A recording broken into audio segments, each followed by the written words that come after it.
What's going on, guys? HDHJD here, and as you can tell from the title, we're going to be talking about the next rank in the Fire Force hierarchy of, each of the companies. That would be lieutenants. Now, there are not as many lieutenants as there are captains. There are a total of 8 known lieutenants in Fire Force, whether they be present or past. I cover all. So let's get this started, whether you're past or present. Let's get to it. In last place, we have the old man of Company 1, Onyango. Now, he's pretty much someone who just came out of retirement and, as I said before, pretty much an old guy who was well past his operating days and really only joined to fill the void that Rekka left after he died. Burns brought him back because of his experience and his wisdom rather than his firepower, considering he doubles as a priest like Reese or Iris. So yeah, he's not fighting anyone or winning any fights anytime soon. Next up at 7th place, we have Asako from Company 6. She's another featless character that isn't really a fighter. Company 6 is more of a medical center instead of an infernal dispatch team like Company 1 or Company 8. She's pretty much a nurse at the end of the day, a glorified nurse, with her captain, Hanji, as a lead doctor. That's really only play, is just a medical center. Next up is, at 6th place, we have Konro from Company 7. Now, in the captain video, I covered his prime because that's when he was a captain. I'm not talking about his prime this time, because those were not his captain days. Sorry, in this video, him being a commander / lieutenant, he was not in his prime.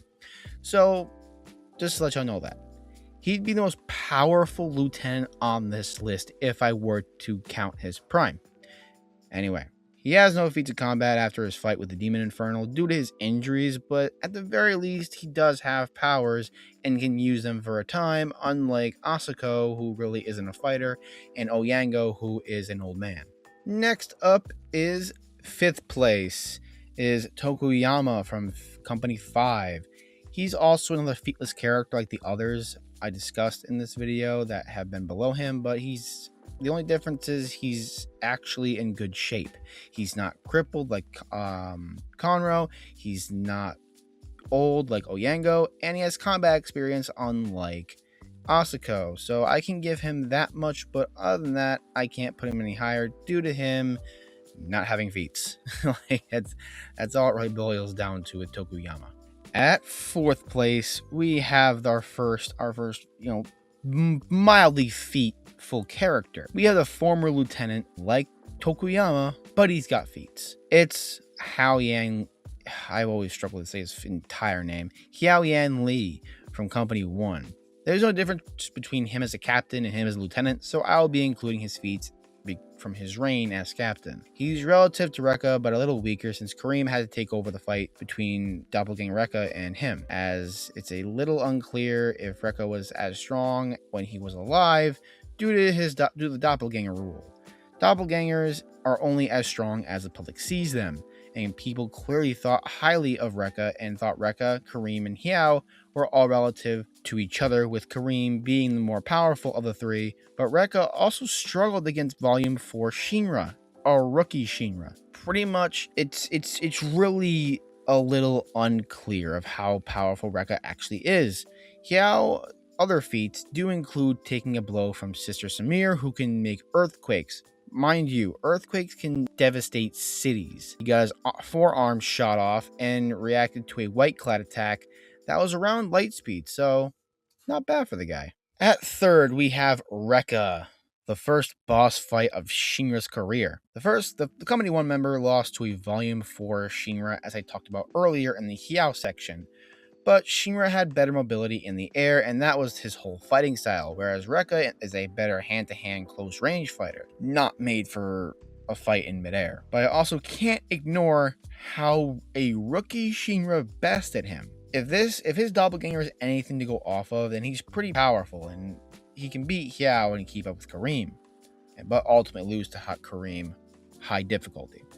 He's a confusing character. He's very confusing to scale, but I think this is a reasonable spot considering he was beating on people like Tamaki and Juggernaut before he fought Shinra. So it very well could be that he was just it was just a very bad matchup, and Shinra was the perfect counter to Rekka's abilities and strengths. Again, I can't ignore his lack of adaptability against Shinra, but I also have to acknowledge the doppelganger stuff that he showed off. Now we have the guy that beat Doppelganger Rekka, Karim. Also the company one like Rekka and Hinawa. Now he's beaten Doppelganger Rekka, who beat Hinawa, so just the fact alone puts him above both of them. Karim could block and freeze Rekka's hottest flames in volume 30, froze 4 giant tornadoes in volume 29. He took an attack from Sister Samir that made him bleed from his mouth and his nose in volume 23. So Hinawa and him are similar in endurance. Pretty solid, and I see why he's kept around, but there's just one guy with the same rank that beats him. Probably one of the most underrated characters in Fire Force, Hinawa is the most powerful lieutenant in the series. With 8 shots from his most powerful gun, he can kill and overload Charon and his absorbability. He can manipulate that same blast, which is the full force of Charon's power, and blast and manipulate it away from hitting him and his team. And he can handle the recoil equal to a tank. He's not a moving fighter. He prefers range and sharpshooting over anything else. He beat Arrow in a ranged fight. He can take blows from characters like Arrow, Iron, the 5th Angel's 3 members, and Gold. He's a master of most firearms and is military trained. He's the only character on this list to kill a high level threat of a character like Charon. Hinawa is one of the most underrated characters in the show, and I will stand by that. That'll be it for this little short video, guys. It's not much. There's only 8 people in this entire thing. There's not really anything to go off of here besides those 8 characters. No, dead lieutenants here. So, well, actually, screw that. Rekka's dead. Rekka's dead. Other than that, all the lieutenants are fine. They're healthy. They're whatever, They're not as delved into as the captains are, because obviously the captains get the more spotlight because they are the more powerful person. With Karim, Rekka, and Hinawa being the most focused on, due to them being, Karim being a major antagonist, and Karim and Hinawa being the main 2 most seen of the lieutenants. Now, why am I covering Fire Force so much, you may ask? That's because it's my 3rd favorite series of all time. I really only liked Naruto and JoJo's more than this series, with My Hero Academia being pretty close to it. Other than that, I only like JoJo's and Naruto more than this series. Fire Force is by far one of my favorites. From its sound effects, to its voice acting, its art style, its plot, everything about it is fucking amazing, and I absolutely love the series. In fact, Charon is one of my favorite characters in anime. I love Charon.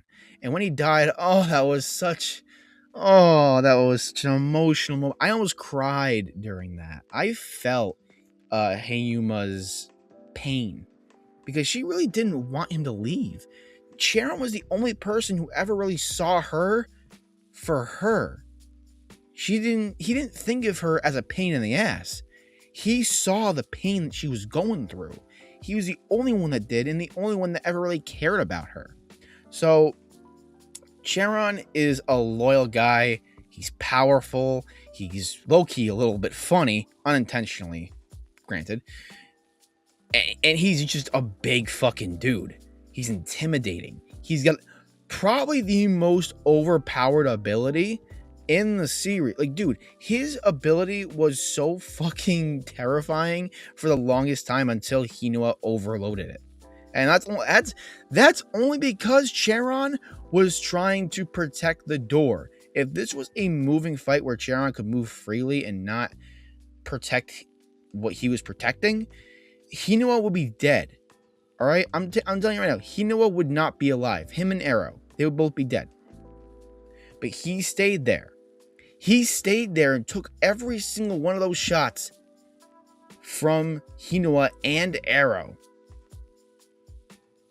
So, that'll be it for this video. Sorry again, you guys know what I have at the end of my videos, because I just want to get all my true feelings out there. So, hope you guys enjoyed. Like this video if you want to see more videos like this. Subscribe if you want to see more videos from me. Comment down below what you want to see next. I want to know what y'all want to see. I can't go off base of my own preference. I gotta know what y'all want. That way I can give you your wants, not mine. My channel is to get information out there to y'all and to get my opinions on what you guys want to see out there. Let's just say someone wants to be like, oh, what's your opinion on ranking the Genin in early Naruto? I got you. I got you. It's easy. I got you. That's it for the video. Hope you guys enjoyed. Love you. Stay safe.